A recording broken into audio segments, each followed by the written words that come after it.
नमस्कार, आप देख रहे हैं श्री नारद मीडिया। सिवान के पूर्व सांसद व सिवान भाजपा के पितामह पंडित जनार्दन तिवारी की जयंती के अवसर पर आकोपुर बिंदुसार स्थित उनके प्रतिमा पर माल्यार्पण कार्यक्रम का आयोजन किया गया। माल्यार्पण करने वालों में भाजपा नेता मनोज सिंह, पूर्व सांसद ओम प्रकाश यादव, नंद प्रसाद चौहान, जिलाध्यक्ष संजय पांडे, मन्नू सिंह, जयप्रकाश गुप्ता, पंकज सिंह, राजेंद्र सिंह, अनिल गिरी सहित दर्जनों लोग शामिल थे। कार्यक्रम का आयोजन पूर्व सांसद श्री तिवारी के परपौत्र भाजपा नेता राहुल तिवारी ने आयोजित किया था।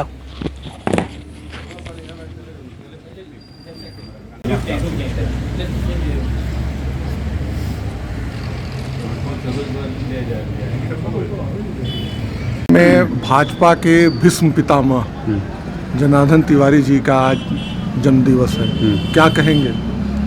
देखिए, मैं अपनी ओर से सिवान के भीष्म पितामह भाजपा के संस्थापक सदस्यों में से एक पंडित जनार्दन तिवारी जी को अपनी तरफ से पुष्प अर्पित करता हूं, श्रद्धांजलि अर्पित करता हूं और उनसे सीखने की प्रवृत्ति, उनकी चर्चा हम लोग कर करके कुछ सीखने की प्रवृत्ति रखते हैं। हर बात में जहां भी पुराने लोग मिल जाते हैं उनकी चर्चा शुरू हो जाती है। भाजपा को आगे बढ़ाने में, भाजपा जनसंघ को आगे बढ़ाने में इनका बहुत ही योगदान रहा है।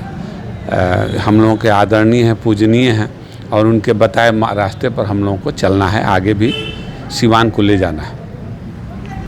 7 बार लोकसभा, 7 बार विधानसभा की चुनाव लड़े, इतना बड़ा धैर्य इनमें था और कार्यकर्ताओं को साथ लेके चलने का, जोड़ने का। बिहार में पहली बार जब जनसंघ के विधायक बने थे 1962 में, तब के आप विधायक, इतना बड़ा धैर्यशील आदमी अपने सिवान में है, क्या कहेंगे? देखिए, एक महापुरुष थे। ठीक है कि अपने परिवार में हम लोग जन्म लेते हैं, लेकिन समाज और राष्ट्र सर्वोपरि हो जाता है। उसमें से पंडित जनार्दन तिवारी से हम लोग प्रेरणा लेते हैं, हम लोग सीखते हैं। जब बिहार में 2 विधायक हुआ करते थे, उसमें से एक पंडित जनार्दन तिवारी भी हुआ करते थे। ये हमारे भारतीय जनता पार्टी के भीष्म पितामह थे और इनमें क्षमता थी कार्यकर्ताओं को लेकर समेट कर चलने की। और आज उन्हीं लोगों के त्याग तपस्या के बदौलत आज भारतीय जनता पार्टी दुनिया के सबसे बड़ी पार्टी बनी है, शिखर पर बुलंदी छाई हुई है। ऐसे भी वीर पुरुष को हम नमन करते हैं, वंदन करते हैं। उससे इन्होंने सिवान को जोड़ा है। आप संगठन के लिए बहुत काम करते हैं, क्या कहेंगे संगठन को लेकर और इनके योगदान को लेकर? देखिए, आज पंडित जनार्दन तिवारी जी को श्रद्धा सुमन निवेदित करता हूं और उनका जीवन हमारे जैसा पार्टी के कार्यकर्ताओं के लिए एक किताब था, एक सीखने का ग्रंथ था। ताउम्र उनके जीवन से सीखा जाए तो संगठन और समाज में धैर्यता के साथ इत्मीनान से काम करने का बहुत बड़ा सीख मिलता है, जो समाज के सेवा से लेकर के व्यक्ति के आगे बढ़ने का बहुत बड़ा मार्ग था। फिर हम श्रद्धा सुमन अर्पित करते हैं उनके चरणों में। चुनावी वर्ष है, आप समाज के चितेरा हैं, क्या भाजपा सिवान लोकसभा चुनाव लड़ेगी? बिल्कुल, सिवान भाजपा लोकसभा लड़ेगी और लड़ना भी चाहिए, इसलिए लड़ेगी, 100% लड़ेगी। आप उम्मीदवार हो सकते हैं? नहीं, भाजपा, देखिए यही तो बात है कि भाजपा का कोई भी व्यक्ति, आप भी उम्मीदवार हो सकते हैं, भाजपा के प्राथमिक सदस्य हैं। तो इसमें कोई क्वालिटी की बात नहीं है, क्वालिटी ऊपर वाले लोग देखते हैं। संगठन का काम कीजिए, भाजपा किसी को भी लड़ा सकती है। तो सिवान लोकसभा भाजपा लड़ेगी? लड़ेगी, एकदम निश्चित लड़ेगी। राहुल जी, आपके दादाजी ने पूरे सिवान को, कार्यकर्ताओं को एकत्रित किया, 7 बार लोकसभा, 7 बार विधानसभा के चुनाव लड़े और लगभग 1957 से लेकर और अपने मृत्यु काल तक वो संगठन के लिए लगे रहे। उनके थोड़े से भी गुण से आप क्या सीखते हैं? देखिए, बहुत गौरव महसूस होता है कि मैं उस परिवार में जन्मा और प्रयास करता हूं कि जिन्होंने अपने समाज में उन्होंने जो किया है, उनके पद चिन्हों पर चलना। मैं वैसा तो नहीं कर सकता, लेकिन दशांश गुण भी अगर मेरे अंदर है, इसका प्रयास करता हूं।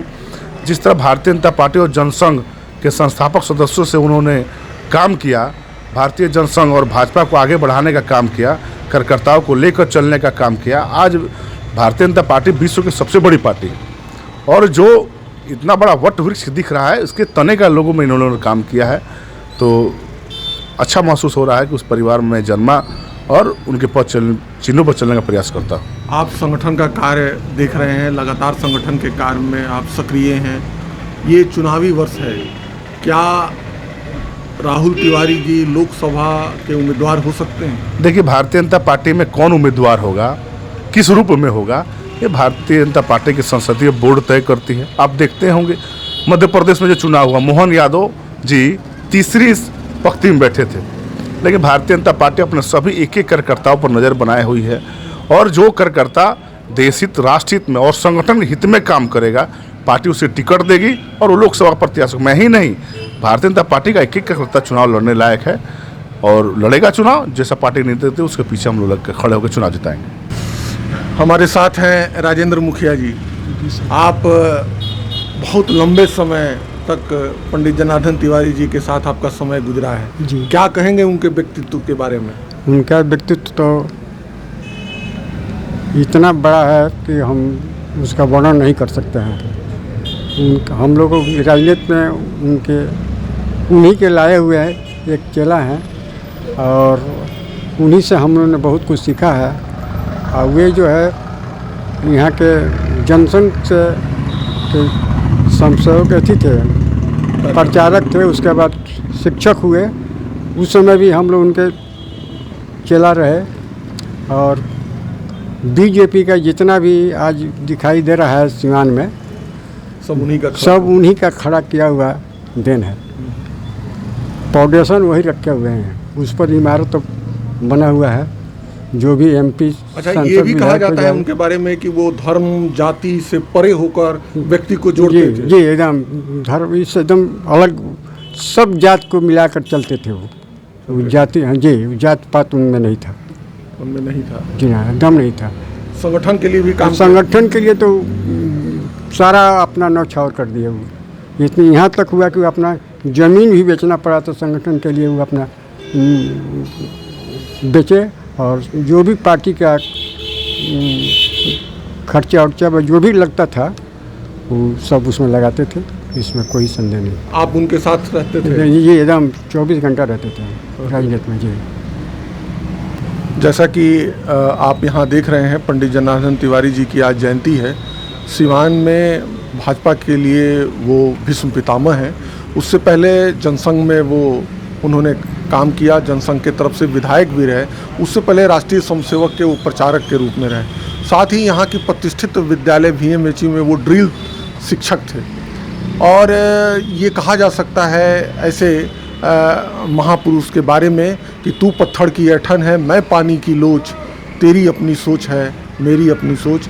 आज यही कारण है कि बड़े बड़े लोग यहाँ सिर नवाने आते हैं उनकी जयंती पर, ताकि इनके सांगठनिक गुण से थोड़ा सा भी सीख लिया जाए तो जीवन धन्य हो सकता है। और यही कारण है कि आज भाजपा पूरे दुनिया में सबसे बड़ी पार्टी के रूप में सांगठनिक रूप से केंद्र से लेकर राज्यों तक उसका शासन चल रहा है।